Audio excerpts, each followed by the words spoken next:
Now let's begin what's trending with reactions trailing the educational qualifications of the flag bearer of the All Progressives Congress, Asiwaju Bola Ahmed Tinubu. Over the weekend, a cross-section of Nigerians expressed various views after the Independent National Electoral Commission published the personal particulars of the 16 presidential candidates and their running mates who will be standing for the 2023 election, and revealed that the APC presidential candidate did not provide information of his primary and secondary education, and also did not attach the certificates of his tertiary education. INEC, in its publication, also revealed that Tinubu claimed in an affidavit attached to the Commission's qualification form that his certificates were stolen after he was forced into exile by the military dictatorship of the late Sani Abacha. Let's take some tweets. Well, author and activist Renaud Mockery wrote, "Bola Tinubu, where is your primary and secondary school certificates? How could you have been accepted to the university without them? Tell us the names of your schools so we can track your classmates. We don't want another Buhari without certificate. Enough is enough." Well, Premier wrote, "The emergence of Buhari as Nigeria's president has changed the standard of governance forever. That is why Tinubu can even contest for the post of president. You don't need to have certificate as long as you have your NEPA bill to present to INEC. I'm afraid it will get worse." While Momo wrote, "I simply cannot understand how the APC keeps fielding candidates without certificate or records, from Buhari to Oshomole to Abiodun. I'm hearing on this platform that Tinubu's real name is Yekini Ogunlere. A birth certificate, SSCE, will disapprove all this quickly." While Warrior wrote, "Tinubu's certificate. You will recall that there was a petition dated August 12, 1999 about the educational background and age of Tinubu, written by Alhaji Jamid Seriki and Dr. Waliyu Balogun Smith. They accused him of lying about his age in his nomination form to INEC. Well, I believe that this issue was presented in 1999 when Gani Fayemi had filed a petition and the Supreme Court had dismissed it on technical grounds. They had also had the former governor of Lagos State, as he was then, go in front of a 5-member ad hoc committee. And after that, on September 23rd, 1999, when Tinubu appeared before the 5-member ad hoc committee investigating a suit filed by the human rights lawyer, Gani Fayemi, he spoke about his difficult and traumatic youth and how he scaled the hurdles of life as a self-made man.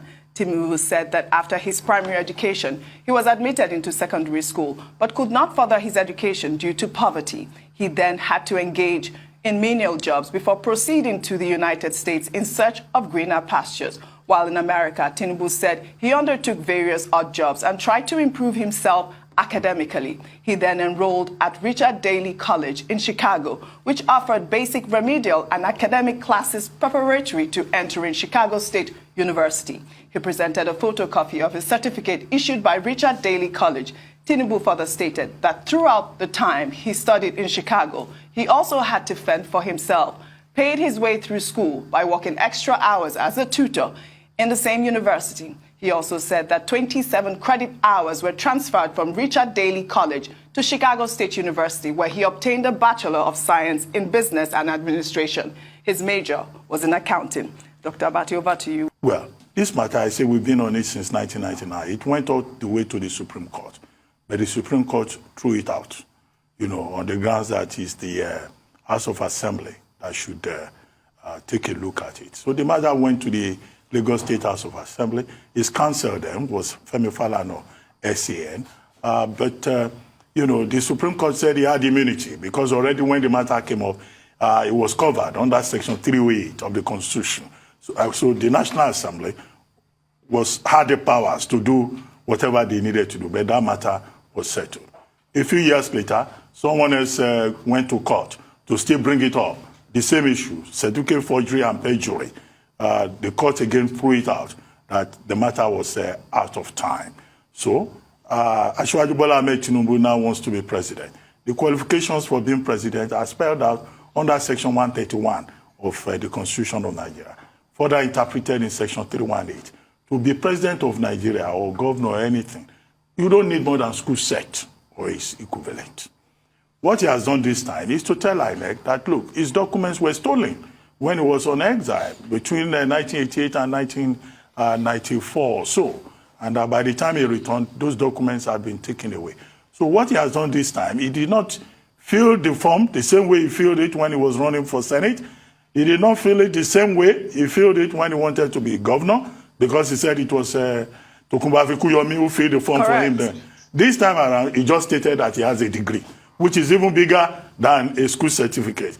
So it's up to INEC, to determine whether it fulfills the conditions under Section 131 of the Constitution. However, let it be noted that producing wrong certificate or forging a certificate is a ground for disqualification under Section 137, subsection 1 of the same law. But for you to be president of Nigeria, you don't need to have any qualification. Just manage to speak English or attend 1 or 2 seminars organized by, Jineka, and you are good enough to be president of Nigeria, which is where the problem is. Yeah. But why is it that no classmates have shown up? Because if we were to question my credentials now, there will be so many people that will show up from everywhere and say, we were in the same class. Right. Okay, I'm not offending. I test to it every day. Right. So those are the questions. They are very valid questions, Dr. Abati. I think it's a case of the basic prerequisite you need to lead any country is transparency and public accountability. Correct. That's the #1 question here. And it's not today we've been having issues with certificates. I keep reminding us of the case of Olusegun Buhari. Do you know that even the Speaker of the House of Representatives, Dimeji Bankoletu, had this issue about NYSC or not attending NYSC at a point in time? And I think somebody showed up for him. We've had the case. The case was dismissed at the fact that he had immunity. Somebody brought it up again. When it was brought up again, they said the case was statute barred. I sought legal consent on this, and they still said people can bring it up legally.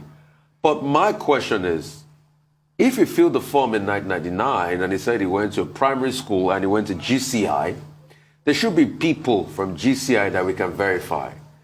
You see, yeah, we know that the bar is so low to run for presidents in this country. All you need is a school cert. You don't even need to pass it. You can have F9 parallel, but as long as you attended school cert. But also the most important thing needed is accountability and transparency. Credibility. And credibility in our national life.